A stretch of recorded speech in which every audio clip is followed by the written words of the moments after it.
सभी को नमस्कार और आप सभी का स्वागत 10 क्लासेस में। और जैसा कि जो ये अभी जो टाइम चल रहा है थोड़ा मुश्किलों भरा है सबके लिए, और हमारी स्टडीज़ में भी थोड़ा गैप आ गया था।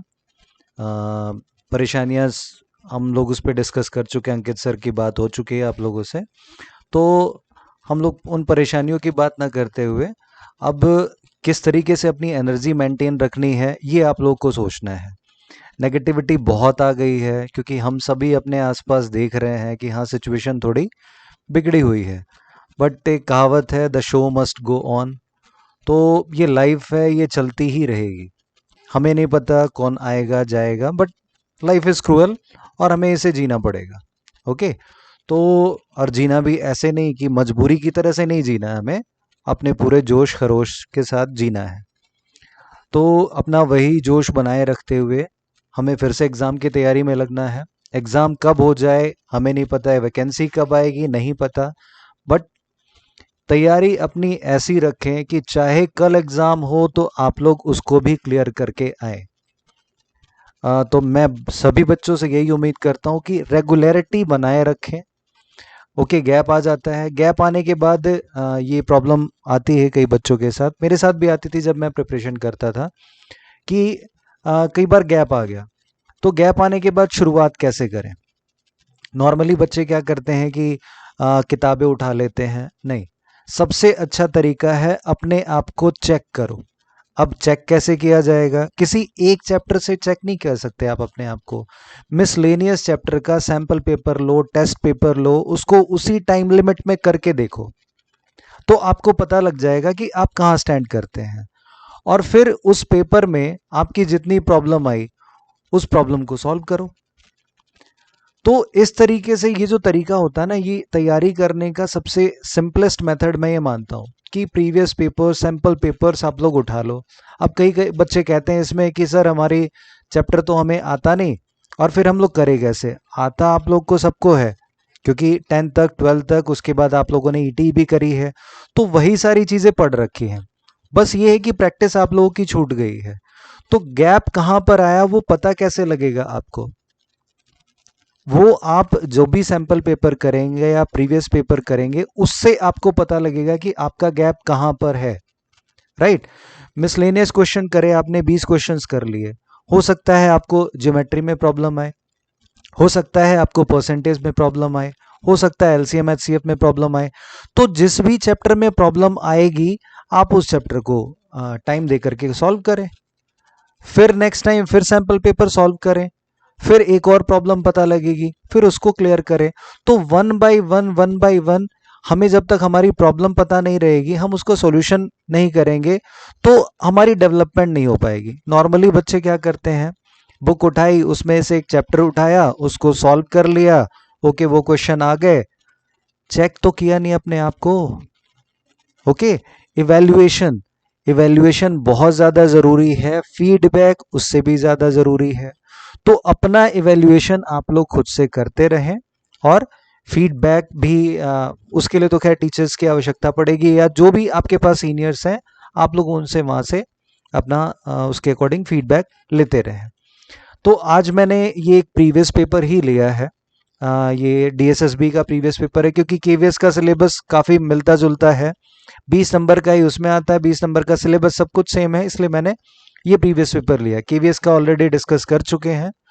तो चलिए देखते हैं। आज का पहला क्वेश्चन है, कहता है 40% of 180 plus 20% of 150 equal question mark percentage of 340। Hindi में लिखने की जरूरत नहीं थी इसलिए मैंने इसको लिखा भी नहीं है। 40% का मतलब कितना होता है? 4/10। ओके, चलिए पहले इसको वैसे सॉल्व कर लेते हैं। 40% ऑफ 180 मीन्स ये कितना हो गया? 2/5 ऑफ 180 प्लस 20%, तो 20% मीन्स कितना होता है? ये 1/5, ये काफ़ी बार हम लोग कर चुके हैं। देखिए 1/5 किस कैसे आया? 20% का मतलब ये हो गया, जब इसको सॉल्व करेंगे तो ये 1/5 आएगा। तो जहां भी 20% की जरूरत पड़ेगी आप क्या लिखेंगे? 1/5 of 150 is equal to x% of 340। ये हमारा क्वेश्चन है, सॉल्व कर लेते हैं इसको। ओके, तो ये कितना आ जाएगा, 5 तिया 15, 5 6 30, 36 दूनी 72, और ये आ जाएगा 30 आ जाएगा हमारा, ये आ गया 30। मीन्स जब हमने इसको सॉल्व किया ये कितना आ गया 102 x% ऑफ 340। ओके, अब इसको सॉल्व कर लेंगे। x की वैल्यू क्या आ जाएगी, ये 102 भी हमारा किधर चला जाएगा, ये यहाँ पे x रह गया, ये 10 इधर आ गया, और ये यहाँ पर 34 आ गया, 34 तिया, मीन्स आंसर x की वैल्यू क्या आ गई हमारी, ये आ गई 30। Okay, means 30% is the required answer. ये देखिए बहुत लंबा हो गया, हमें 40% करना है। डायरेक्ट कैसे निकालेंगे, 10% कितना हो गया, 18 हो गया, तो 40% कितना हो गया, 72 हो गया, राइट। 20% यानी कि 1/5 करना है, 5 या 15, यहां से हमारा ये कितना आ गया, 102 आ गया। अब इसी तरीके से देखना है कितने प्रतिशत है, 340 का 10% कितना हो गया, 34 हो गया। 20%, 34 दूनी 68, 30%, 68 में 34 और जुड़ गए, क्या आ गया हमारा, 102 आ गया। Means 30% is the required answer. Option number B will be correct. चलिए बढ़ते हैं अगले प्रश्न की ओर। अगला प्रश्न कहता है 98 इंटू 98। अब देखिए ये क्वेश्चन कैसे होंगे, जहां भी इस तरीके का मिलेगा आपको ये नंबर नहीं देखना है, आपने ये देखना है कि ये दोनों सेम है, तो ये क्या हो जाएगा, कोई ना कोई फॉर्मूला हमेशा इस पे फिट बैठ रहा होगा। जैसे यहाँ पर क्या हो रहा है, 98 इंटू 98, अगर हमने 98 को ए लेट कर लिया 98, तो बी क्या हो गया, 2 हो गया। अब ये हमारा क्या हो गया, ए स्क्वायर माइनस बी स्क्वायर, और नीचे क्या हो गया, ए माइनस बी। देखिए यहाँ तो चलिए रकम छोटी है, आप लोग कर सकते हैं, बट ऐसा नहीं है कि हर बार यहाँ पे इतनी छोटी रकम आएगी, वो बड़ी रकम भी आ सकती है, सॉल्व करने में आपको दिक्कत होगी, तो हमेशा ये फॉर्मूले पे ही सॉल्व होगा। फिर आगे ये कैसे सॉल्व हो जाएगा, A square minus B square का formula A plus B, A minus B, और फिर ये a माइनस बी नीचे था, a माइनस बी से a माइनस बी कैंसिल हो गया, आंसर क्या आ गया हमारा, a plus B, means 98 plus 2, so 100 will be the required answer, means option number B will be correct. Let's move on to our third question. कहता है when the price of TV sets was increased by 30%, the number of TV sets sold decreased by 20%. Okay, TV set का price जब 30% बढ़ गया, okay चलिए पहले हम इस क्वेश्चन को बेसिक से ही करते हैं। मान लेते हैं प्रश्न में क्या कहा कि टीवी के मूल्य में 30% की वृद्धि हो गई, और तो उसकी बिक्री 20% घट गई, मीन जितने पहले बिकते थे उससे 20% कम बिके, तो उसकी आय पर क्या प्रभाव पड़ा। ओके, तो हम लोग लेट कर लेते हैं कि टीवी का मूल्य, प्राइस ऑफ टीवी मान लेते हैं, लेट से 10 मान लिया, ओके, और नंबर ऑफ टीवी सेट्स भी मान लेते हैं, नंबर ऑफ टीवी सेट्स वो भी हमने 10 मान लिया। अब 10 टीवी बिक रहे हैं, और कितने रुपए का एक टीवी है, 10 रुपए का, ये मीन्स टोटल इनकम कितनी हो रही है, 100 रुपीज हो रही है। ये वाली बात क्लियर। ये प्राइस ऑफ टीवी है, यानी एक टीवी का मूल्य हमने माना है, और ये हमने मान लिया कि नंबर ऑफ टीवी सेट्स इतने बिक रहे हैं, तो टोटल इनकम कितने की हो गई, 100 रुपीज की हो गई। अब क्या कहा, मूल्य में 30% की वृद्धि हो गई, तो 10 का 30% कितना हो गया, 3 हो गया, मीन्स जो अब जो नया प्राइस है वो कितना आ गया, 13 आ गया। और बिक्री पर क्या प्रभाव पड़ा, 20% घट गई, मीन्स पहले 10 बिकती थी, अब 10 का 20% 2, यानी कि 2 घट गया, मीन्स कितना हो गया, अब 8 बिक रहा है। तो पहले इनकम होती थी 100, अब इनकम कितनी हो गई, 13 अठे 104, तो पहले 100 रुपए होती थी, अब 104 रुपए हो रही है। कितने की वृद्धि हुई, 4 की, किस पर, 100 पर, तो 4 की वृद्धि 100 पर, मीन्स 4%। अब ये क्या हो रहा है, वृद्धि हुई है, तो 4% increase is the required answer. और अगर इसी को शॉर्टकट से करना है तो हमारे पास फॉर्मूला है x y, और ये क्या आ जाएगा, एक्स वाई।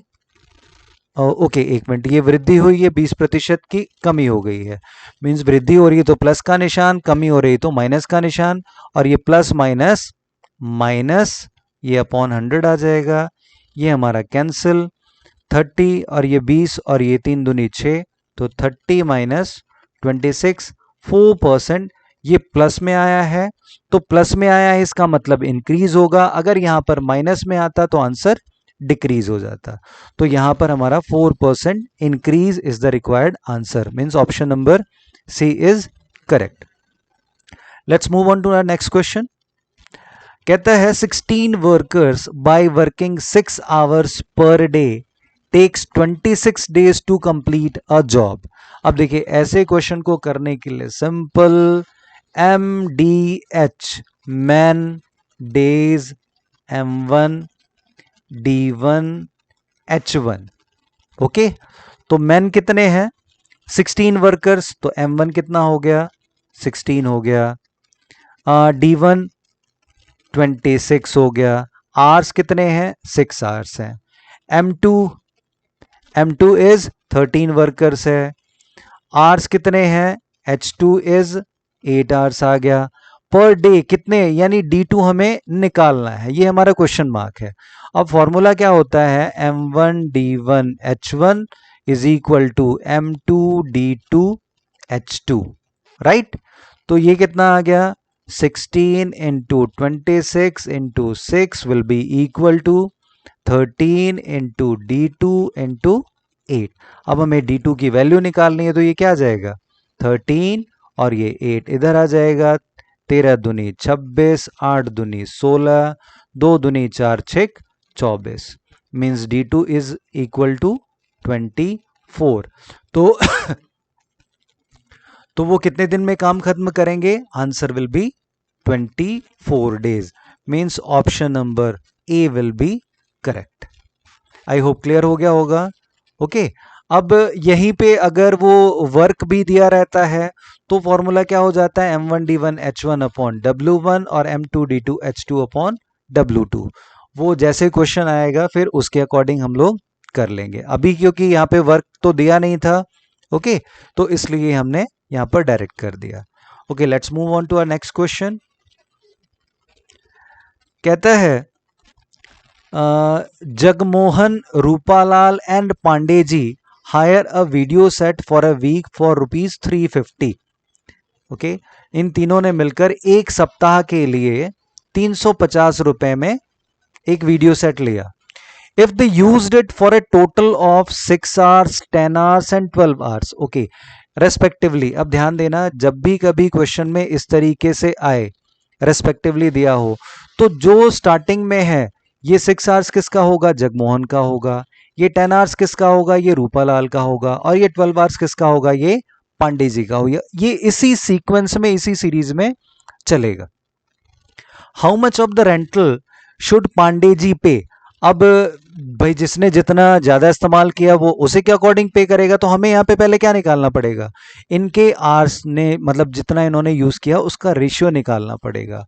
तो 6:10:12, तो ये क्या आ गया 2 3 जा 6, 2 5 जा 10 एंड 2 6 जा 12, मीन्स 3 5 और 6 का रेशियो आ गया। हमसे पूछा किसका है, पांडे जी का पूछा है, तो पांडे जी कौन से हैं, ये हो गए। तो रेशियो के अकॉर्डिंग कितना आ गया 6 अपॉन 6 + 5 + 3 ऑफ व्हाट, किसका 350 का।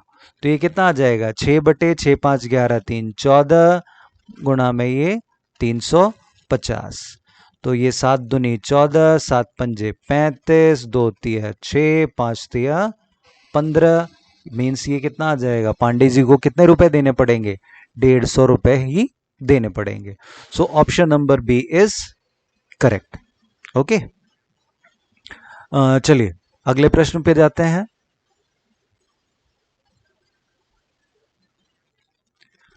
प्रश्न कहता है कि each passenger in a bus contribute as many rupees as number of passenger in bus towards relief fund. Okay, if conductor contributed 49 to make total collection 625, how many passengers were there in a bus। अब देखिए जितने passengers हैं, अगर number of passengers x हैं तो उन contribution उन लोगों ने कितना किया है, कंट्रीब्यूशन भी उन्होंने x रुपीज ही किया है। अगर 10 पैसेंजर हैं तो हर एक ने 10 रुपए ही कंट्रीब्यूट किया है, यही हो गया इसका मतलब। ओके, तो अब टोटल उन्होंने कितना कंट्रीब्यूट किया ये कैसे निकलेगा?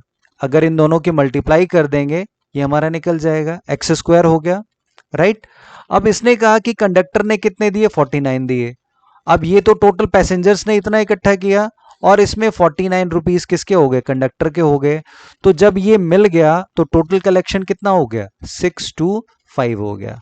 तो यहां से हम एक्स स्क्वायर की वैल्यू निकाल सकते हैं, वो क्या हो जाएगा 625 माइनस 49, ये एक्स स्क्वायर की वैल्यू आ जाएगी 576। तो X square will be is equal to 576, तो एक्स की वैल्यू क्या होगी, रूट 576। और आप सभी को पता है 576 का रूट क्या होता है, 24। तो x की वैल्यू क्या आ गई हमारी, 24 आ गई। तो नंबर ऑफ पैसेंजर्स कितने थे, 24 थे, और उन्होंने कंट्रीब्यूट भी कितना किया, वो भी। तो यहां पर हमारा नंबर ऑफ पैसेंजर क्या आ जाएगा, 24 will be the required answer, means option number C will be correct. अगला प्रश्न कहता है किसी धन पर 9% वार्षिक ब्याज की दर से ब्याज 405 रुपए है।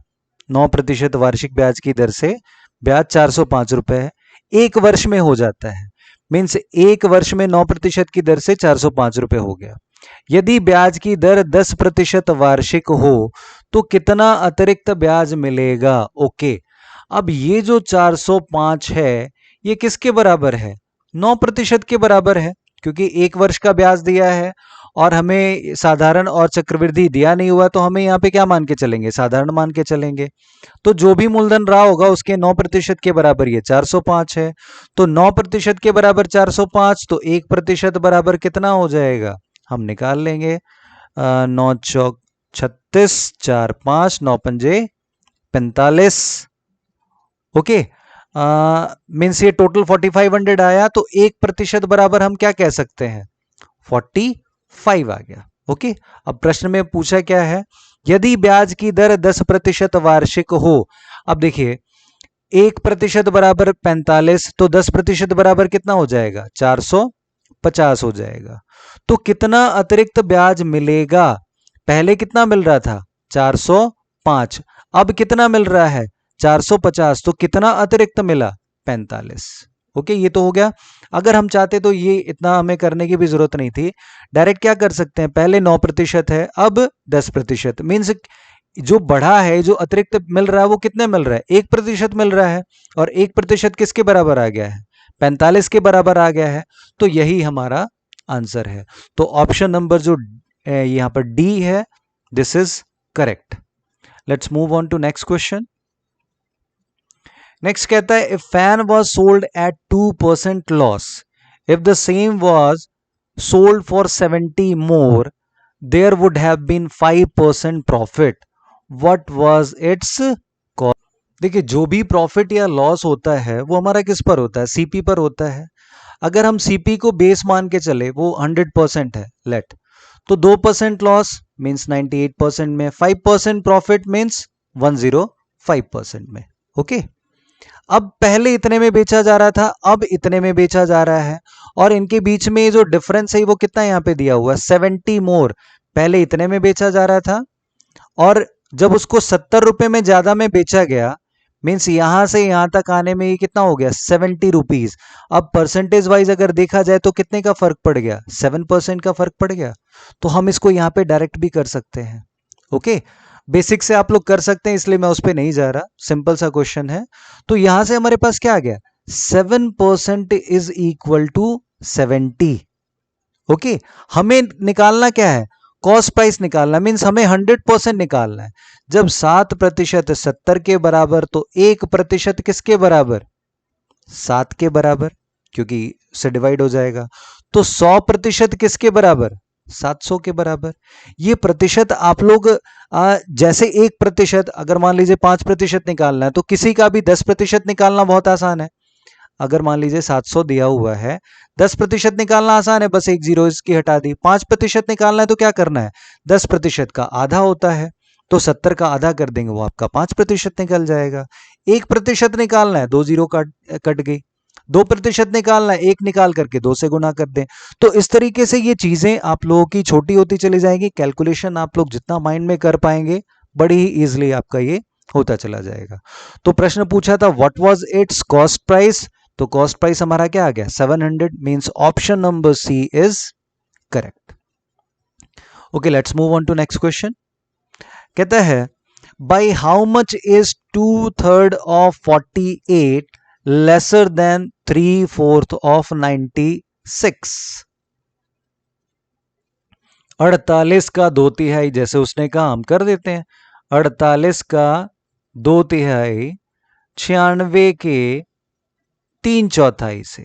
ओके, ये हो गया हमारा 24, 24 तिया 72, ये आ गया 16 तिया 48, 16 दूनी 32। ओके, 48 का 2/3 मीन्स इसके बारे में बात हो रही है। 96 के 3/4 से 72 से ये कितना कम है, तो 72 से कितना कम है, तो 72 में से 32 को माइनस कर लिया, कितना आ गया 40, means option number C is correct answer. चलिए let's move on to our next question. ये आज का लास्ट प्रश्न भी है। प्रश्न कहता है कमला का विवाह 6 वर्ष पूर्व हुआ था। ओके, और उसकी वर्तमान आयु उसके विवाह के समय की आयु की 1/1/4 गुना है। देखिए नॉर्मली हमें तो वर्तमान आयु ही मान करके चलनी होती है, पर उसने यहाँ पे ये दे दिया कि उसकी वर्तमान आयु है वो उसके विवाह के समय की आयु की 1/1/4 गुना है। तो जब तक हमें उसके विवाह की आयु नहीं पता रहेगी तब तक हम वर्तमान नहीं निकाल सकते।